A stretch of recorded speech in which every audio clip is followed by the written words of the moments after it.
Hi, welcome back to Mind Control. Everything you're going through is preparing you for what you ask God for. The bigger the stuff you ask God for, the greater the requirements. Now, if you don't want nothing to happen to you, quit asking for stuff. You can simplify your life right now. Quit wanting something.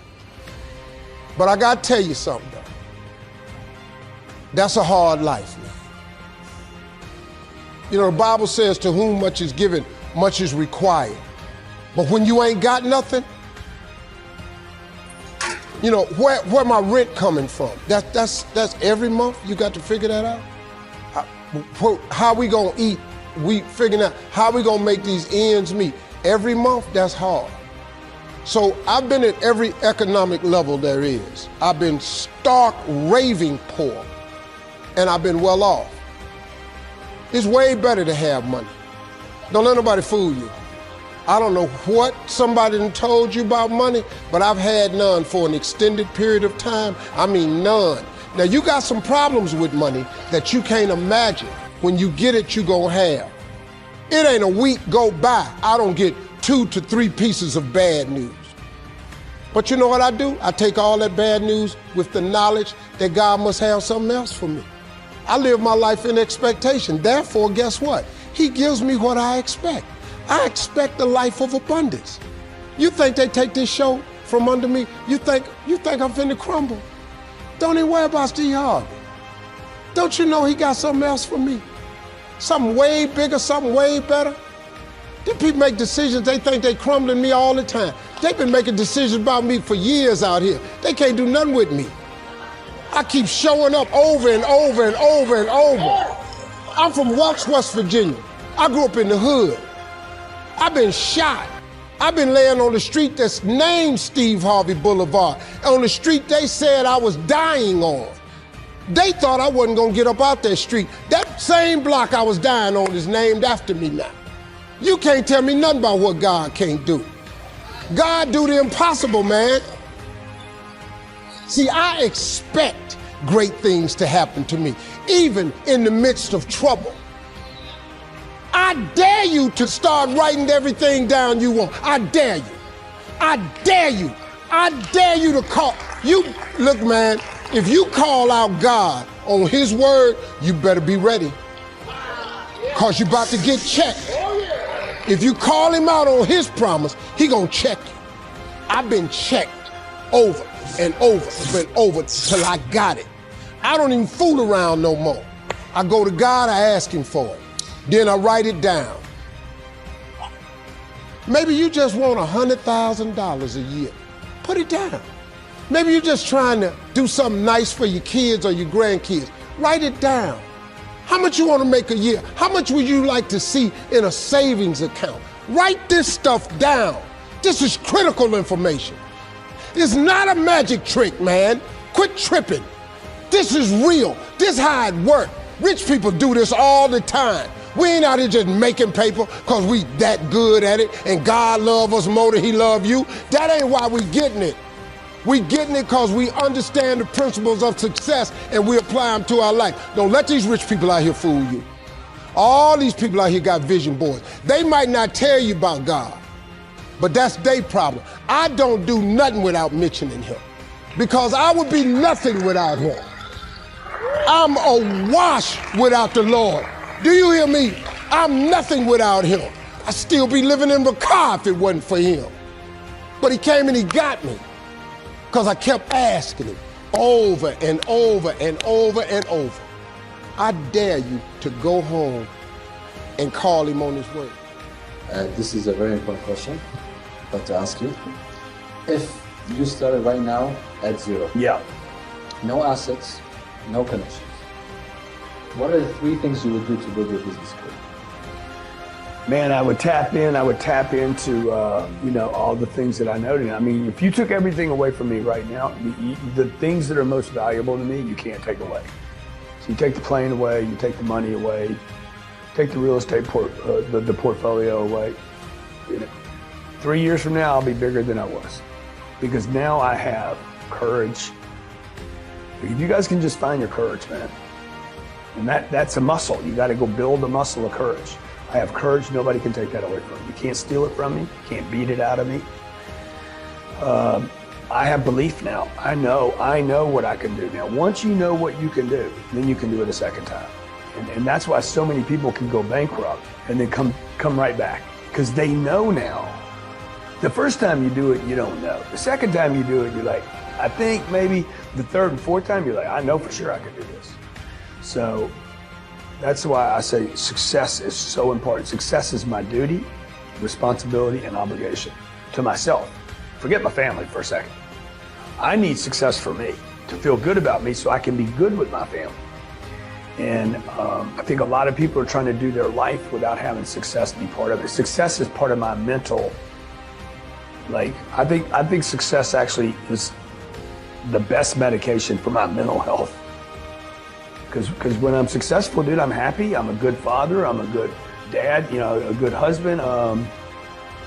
So yeah, just, it's vital that people are successful. That's what I would tell people, man. You need to make it a priority. You need to make it as important as everything else that's important to you in your life. Here's the deal. Someone's gonna get the candy in life. There's always candy in life. That piñata eventually always breaks down.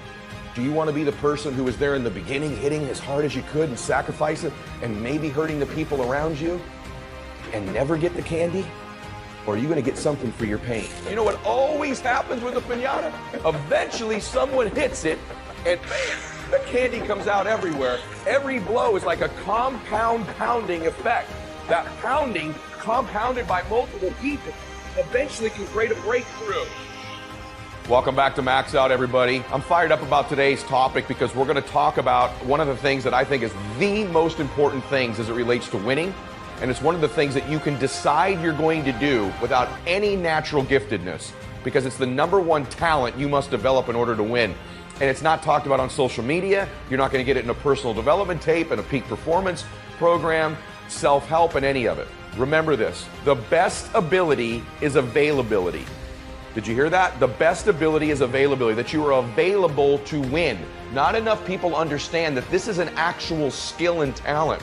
Most people in business or in life, whether it be relationships or the financial part of their life, they're always looking for these little tips and skills that you should develop. How to communicate better, how to be a better listener, how to suppress your ego, how to influence people, how to transfer energy, all these things that I teach, how to deal with failure. But I believe the greatest talent that you can draw a line through all the people who have won, not all the people that win in business or life are unbelievable transfers of energy. Not all of them can close, not all of them can persuade, not all of them are great listeners.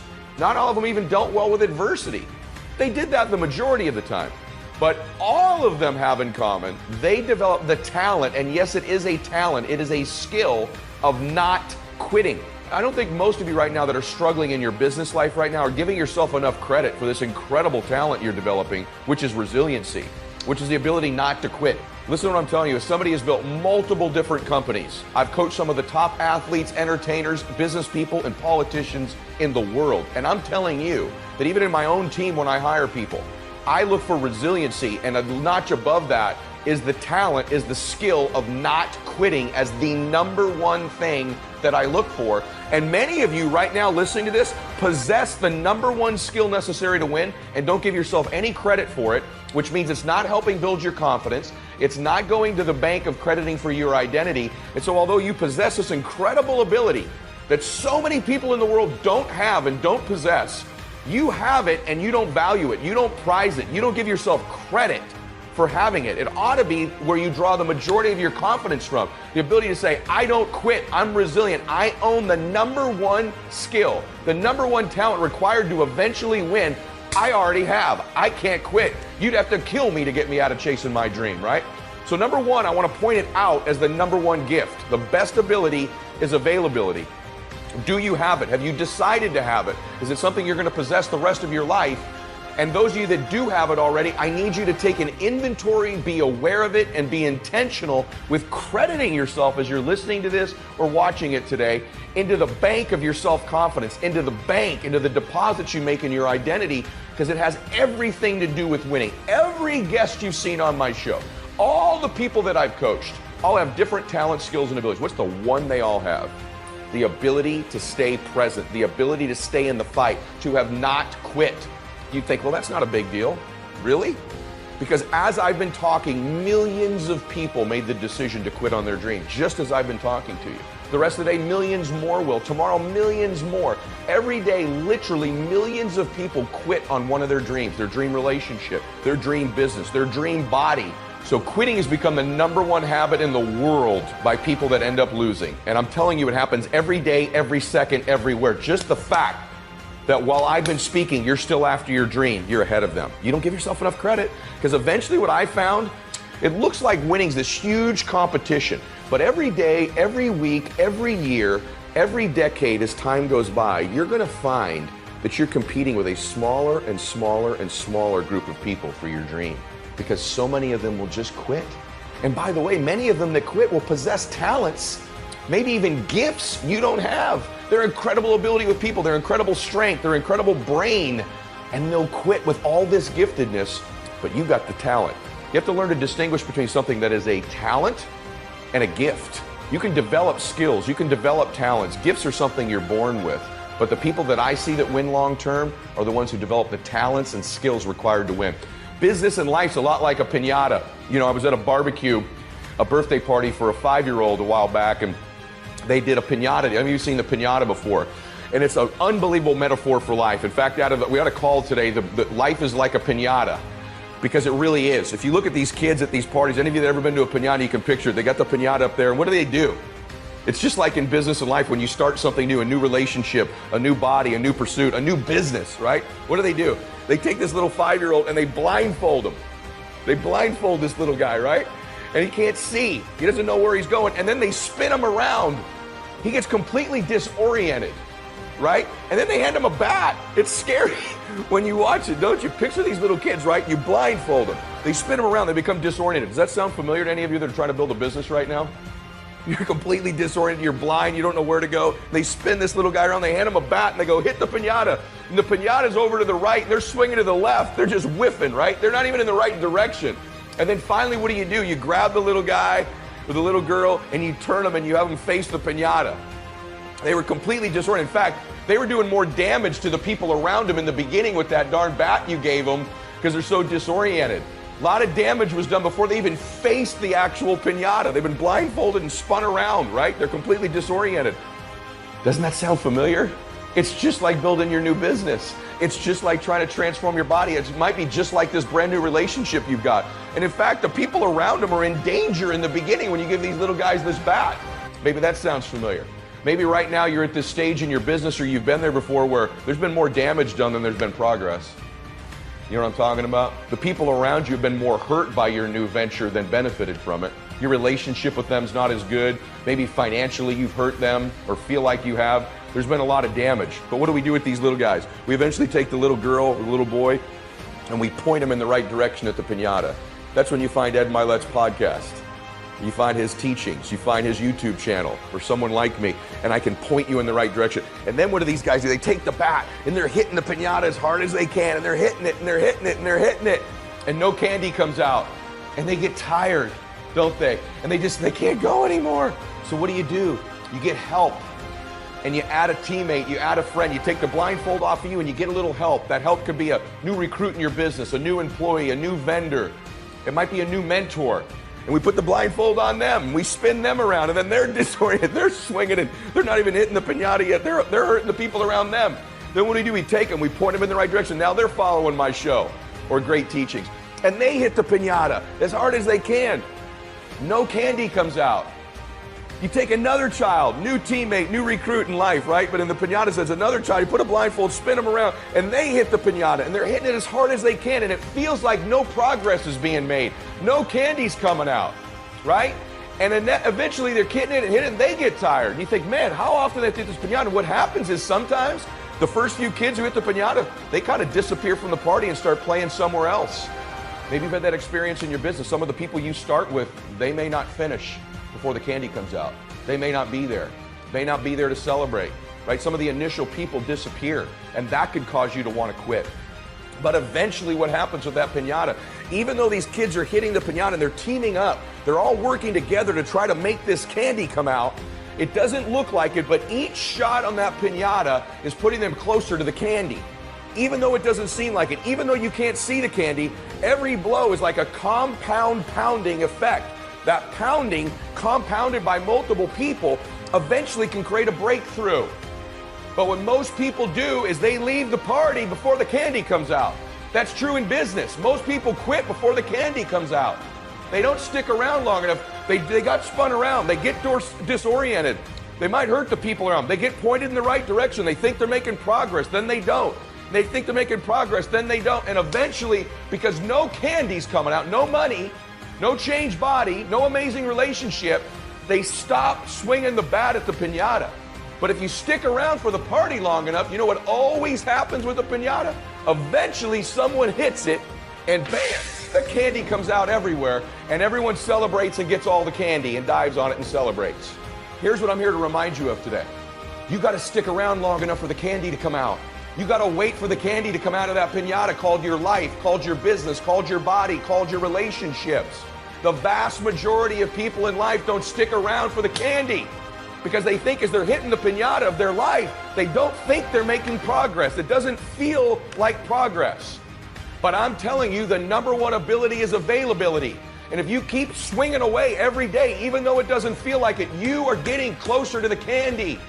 You're getting closer. It just doesn't feel like it.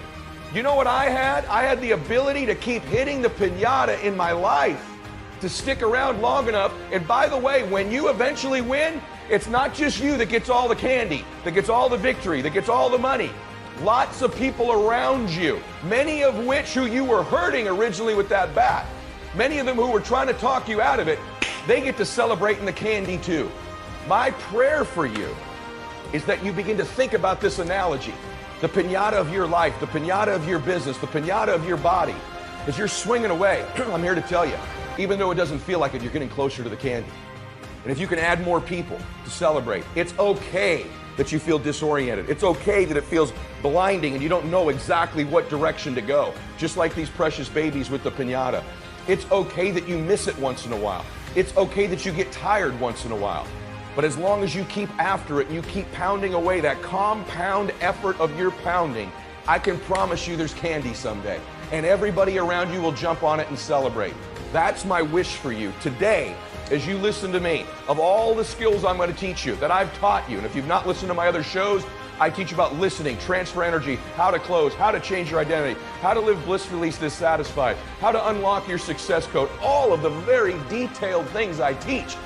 Today is the most important thing, is that as you learn all these skills, it'll help you with the blindness. Every single skill you learn, you'll see clearer and clearer and clearer.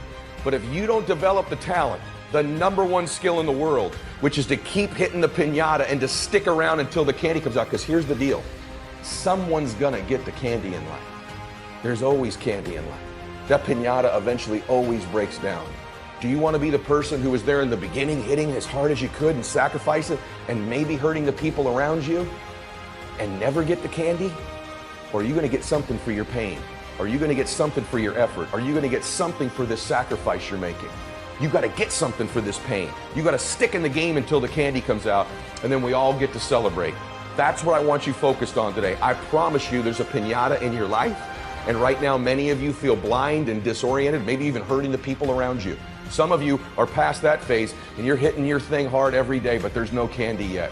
I promise you there's going to be a payoff for you, and that's my message for you today. I hope today helped you. I hope it gave you perspective. I hope it gave you hope. I hope you give yourself credit if you're not a quitter. Credit for you already possessing the number one skill for you to get the candy. Isn't all these other things I teach you, not all the other things you're going to hear on social media, not all the other things you're going to hear on a podcast, although you need those things, the number one thing is you got to be there to collect the candy. You got to not quit. You got to possess that ability. So hopefully that helped you today.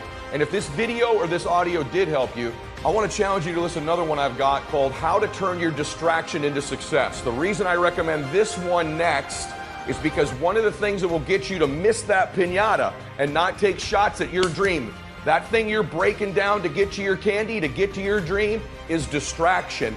And in that audio and video, I teach you the steps to eliminate distractions so that you're getting more shots on the piñata and less whiffs every single day in your life. So I recommend you go to that audio or that video next. God bless you, and max out.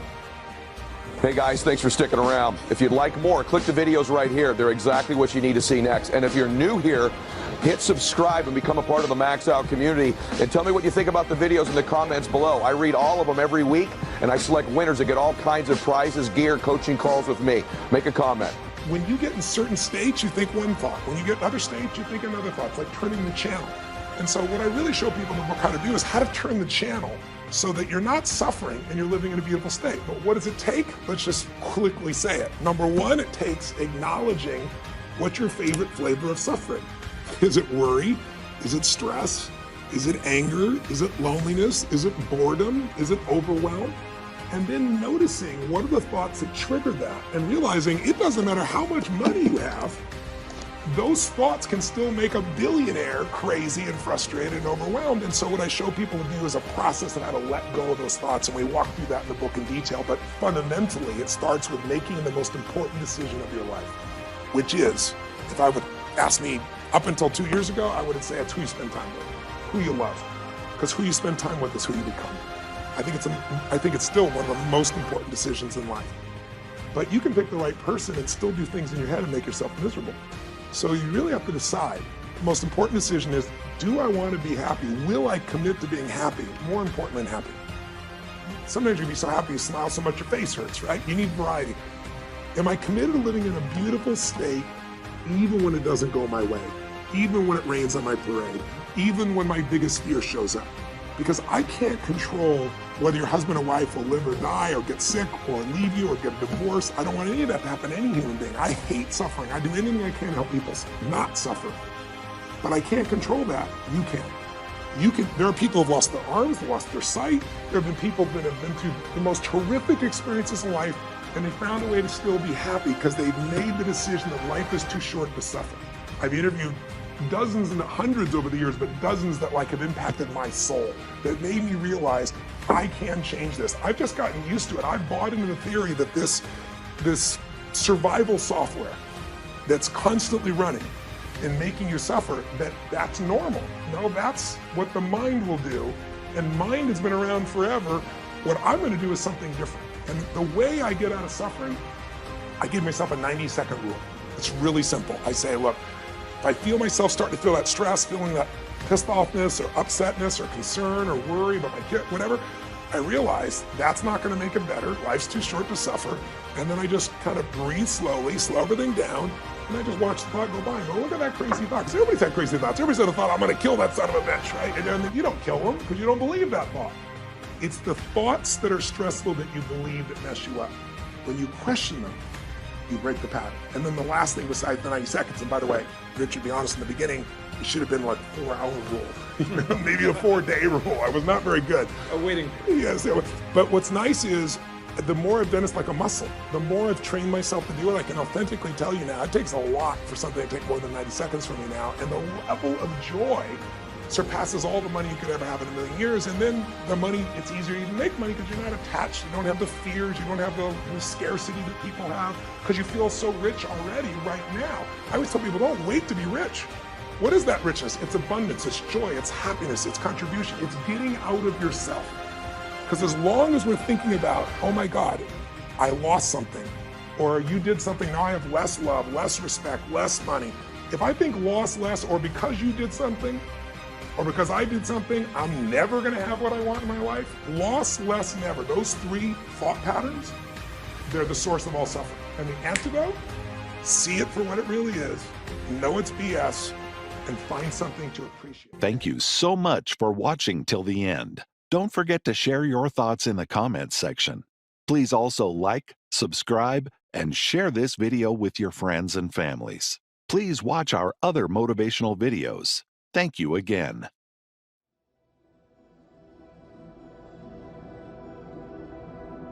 There's so many individuals out there that are so talented in different things that never accomplish anything. Okay, the world is filled with talented people. You know a lot of them yourselves, okay, and they never accomplish anything. With talent has to come preparation, has to come action, has to come development of being able to take those talents, take those skills, continue to develop them, continue to sharpen them physically, continue to sharpen them mentally, because at some point your physical talent is going to diminish as a professional athlete. That's just a fact. Don't forget to pray. But don't be ashamed to pray. And don't be too proud to pray. Because prayer changes things.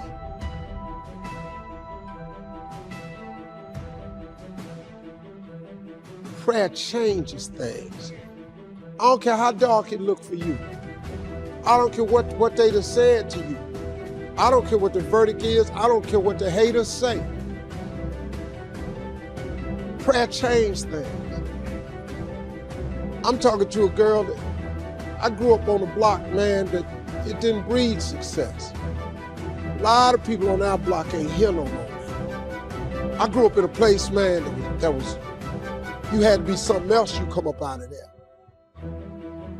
Prayer changes things.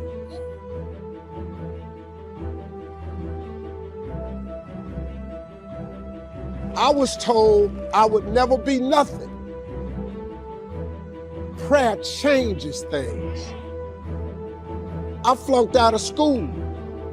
Prayer changes things. I'm on my third marriage, lost everything I've owned twice. I've been homeless and lived in a car for 3 years. Prayer changes things. The cool thing about prayer is the one thing that's available to everybody at any given time. Do you know that God ain't ever too busy for you? You know that God actually knows who you are? Do you know that God actually created you to converse with him?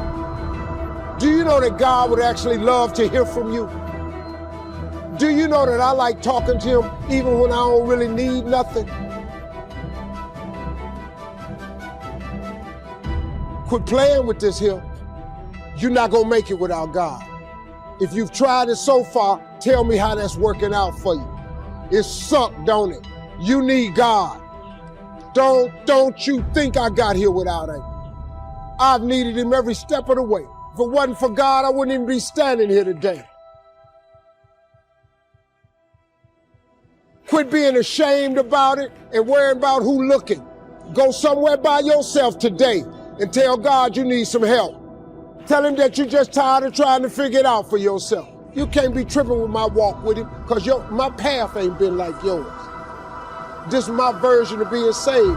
All you got to do is get your own version. You ain't got to change. God work with you. God take anybody that want to be saved, and he saved. So just like old people used to say, I'm just a nobody trying to tell everybody about somebody that can save anybody.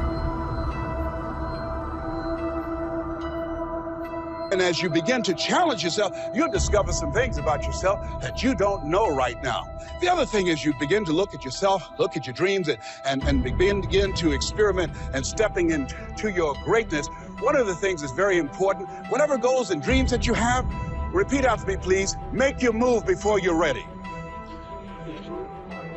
You have Price Pritchett, who's a great motivator and trainer. He said, make your move before you're ready. We're instructed in life to walk by faith and not by sight. See, you want to really begin to stretch yourself. You want to become a risk taker. You want to raise the bar on yourself. Most people won't do that.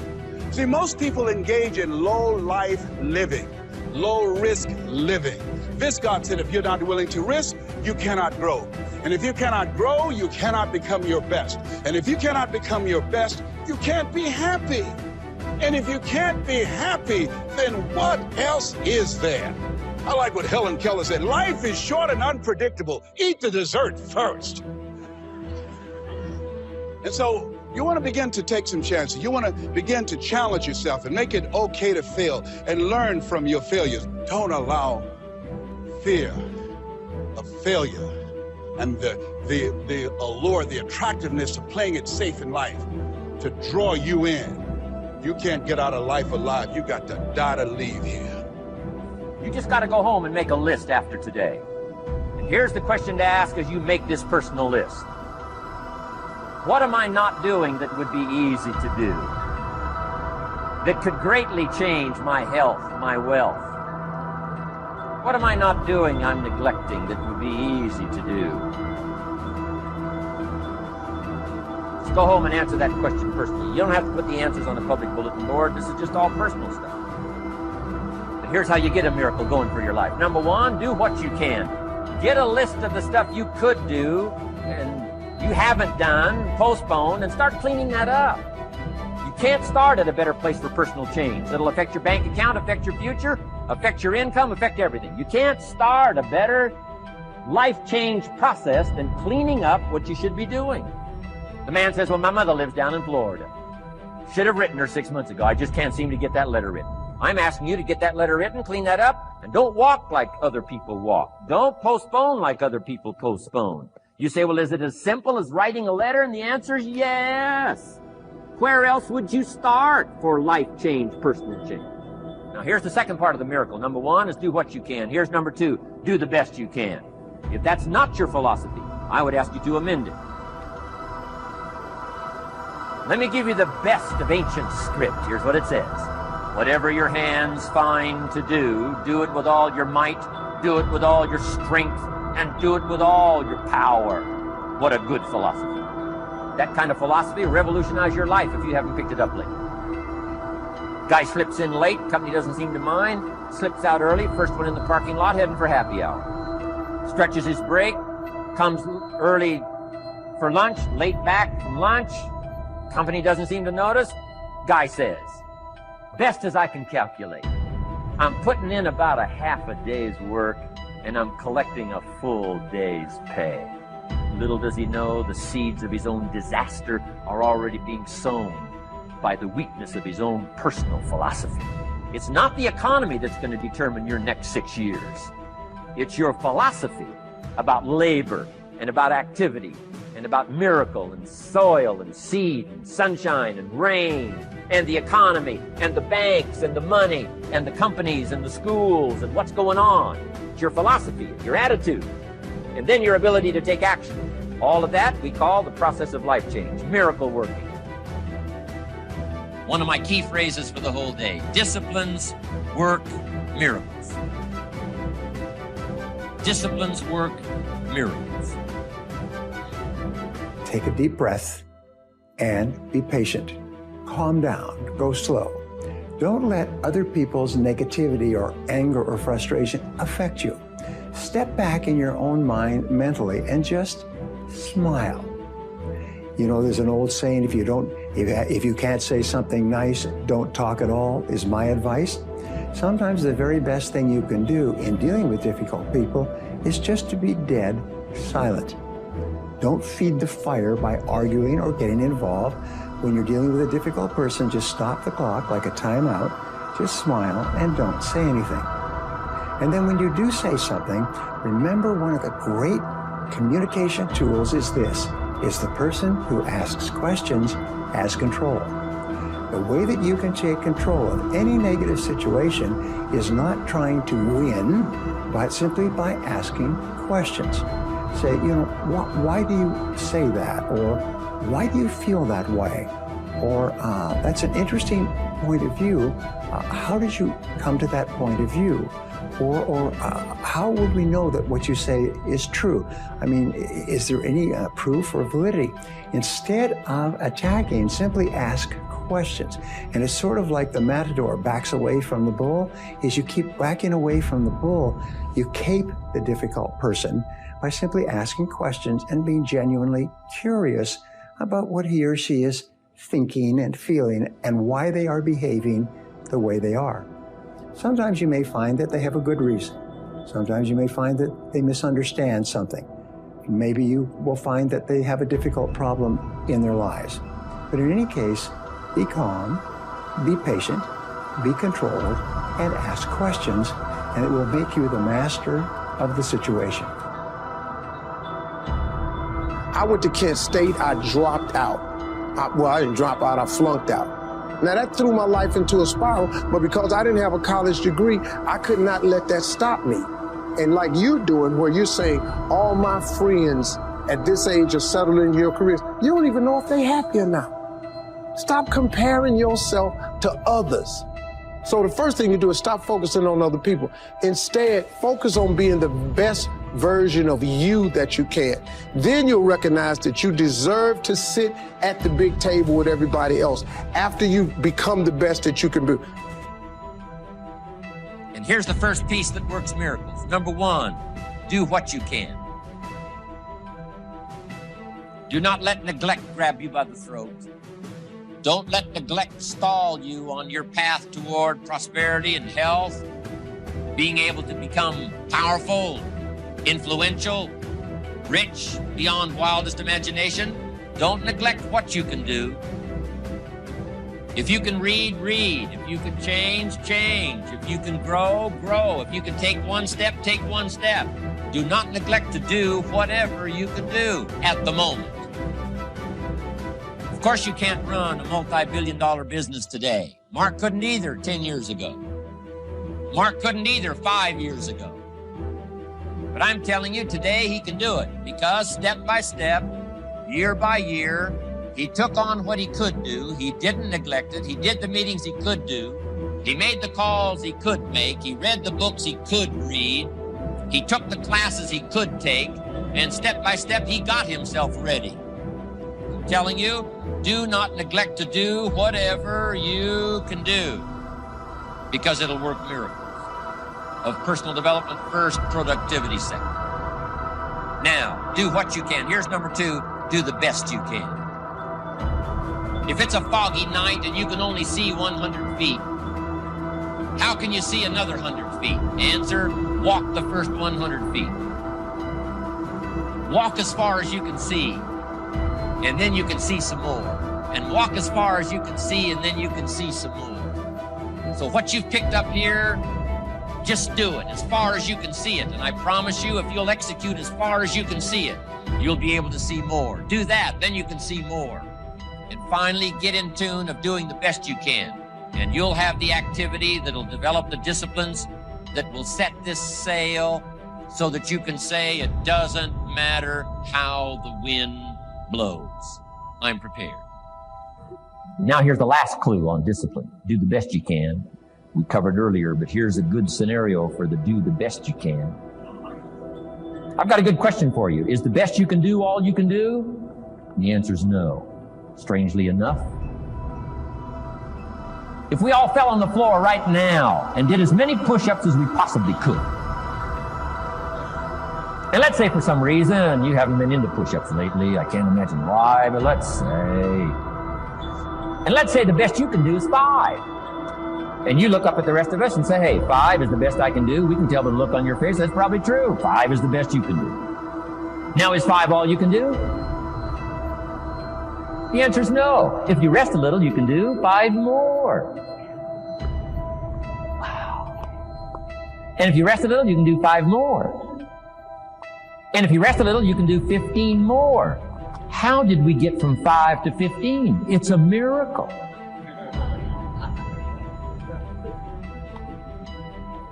And if you rest a little, you can do 15, rest a little, you can do 15, rest a little, you can do 20. How did you get from 5 to 20? It's a miracle. Did you know you can keep doing that? Do a little more, rest a little, do a little more, rest a little, and finally get up to 50 push-ups? Is it possible to get up to 50 push-ups? Of course. How do you go from 5 to 50? It's a miracle. How do you get a miracle going? Number 1, do what you can. Don't leave out what you can, from writing a letter to your mother in Florida. Start cleaning it all up. 2, doing the push-ups. Go from 5 to 50. It's a miracle. Number 1, do what you can. Number 2, do the best you can. Here's number 3, rest very little. Here's the clue. Make rest a necessity, not an objective. The objective of life is not to rest. The objective of life is to act. Think of more disciplines. Think of more ways and means in which to use your own wisdom and your own philosophy, and use your own attitude, your own faith, your own courage, your own commitment, your own desires, your own excitement Invested in discipline so that it's not wasted. The smallest of discipline. Thereby transform your life. You have something that you brought to the universe. And that if you decide that my life deserves my developing this what I do well, and becoming the best at it, and mastering myself, and seeing what I have within me, the secret though, the secret to real success is if you tie your gift to the dream. Once you've accepted that you have as much right to success and much right to succeed as anybody else, the next step is learning how to talk the talk. You have to get fluid in the language of success so you speak it with ease. Surround yourself with people who've accomplished their dreams and immerse yourself in the culture of achievement. Your gifts can take you many places if you develop your gifts.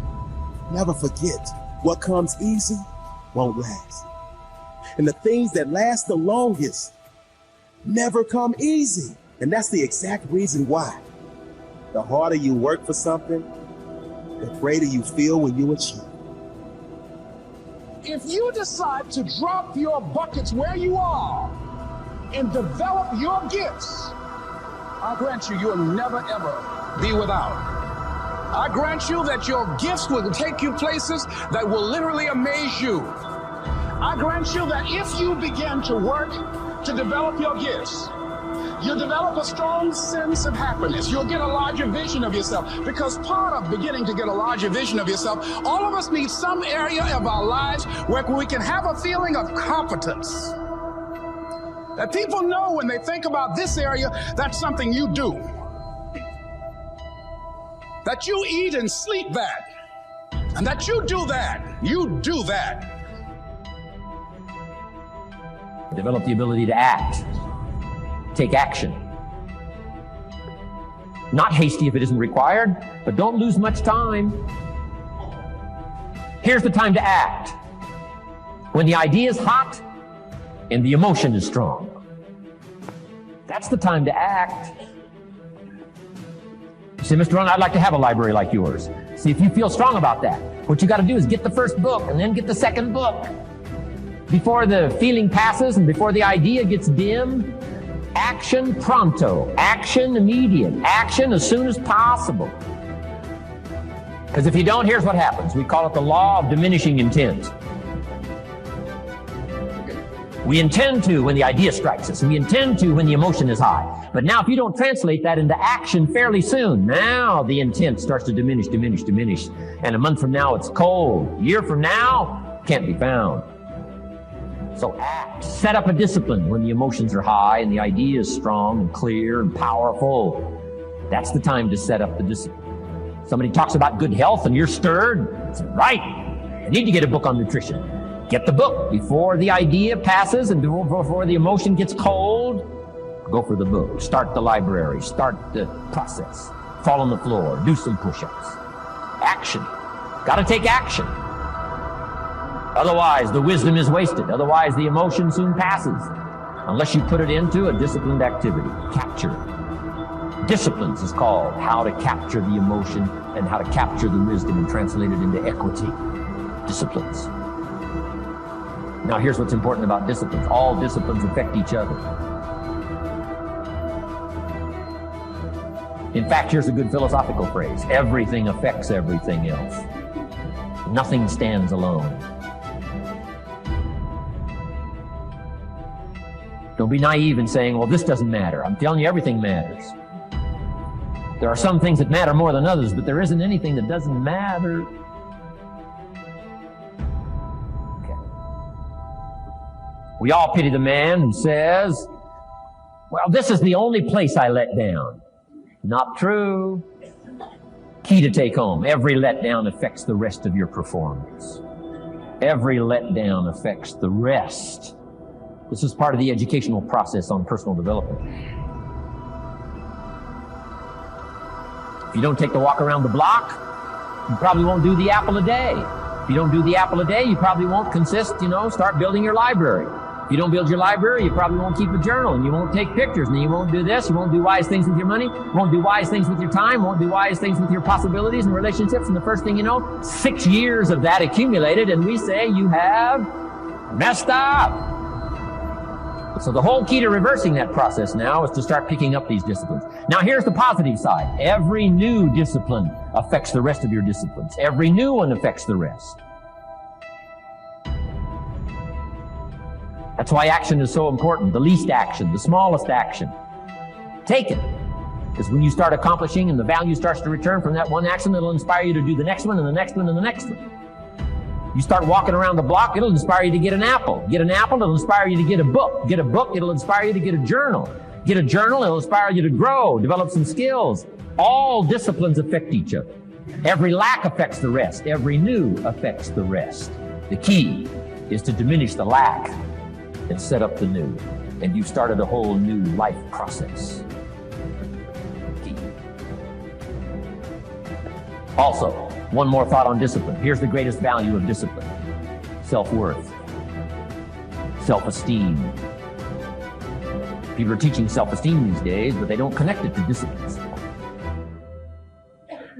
The least lack of discipline, and it starts to erode our psyche. One of the greatest temptations is to just ease up a little bit, right?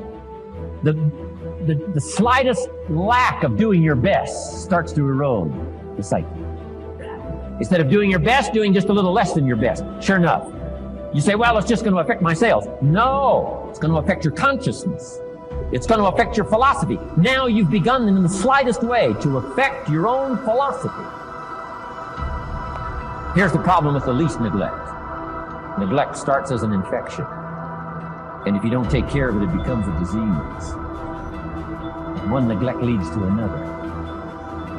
And the worst of all, when neglect starts, it diminishes our self-worth, our self-confidence, our self-value. You say, well, how can I get back my self-respect? I'm telling you, you don't have to go to 29 classes. All you have to do is start the smallest discipline that now corresponds to your own philosophy, like I should, and I could, and I will. No longer will I let neglect stack up on me so that I will have the sorry scenario 6 years from now, giving some excuse instead of celebrating my progress. That's the key to discipline. Okay? Let's get kids involved in the least of disciplines. One more, and then one more, and then another one, and then another one, and then some more. And the first thing you know, you're starting to weave the tapestry of a disciplined life into which you can pour more wisdom and more attitude and more strong feeling, more faith and more courage. Now you've got something, a vessel in which to put it. And now the equities start to flow. And the early return, I'm telling you, if you'll start this process, the early return will have you so excited, you'll commit yourself to this strategy for the rest of your life. You'll never go back to the old ways. Join a new crowd. Join a new group. The disciplines to do it. Take action.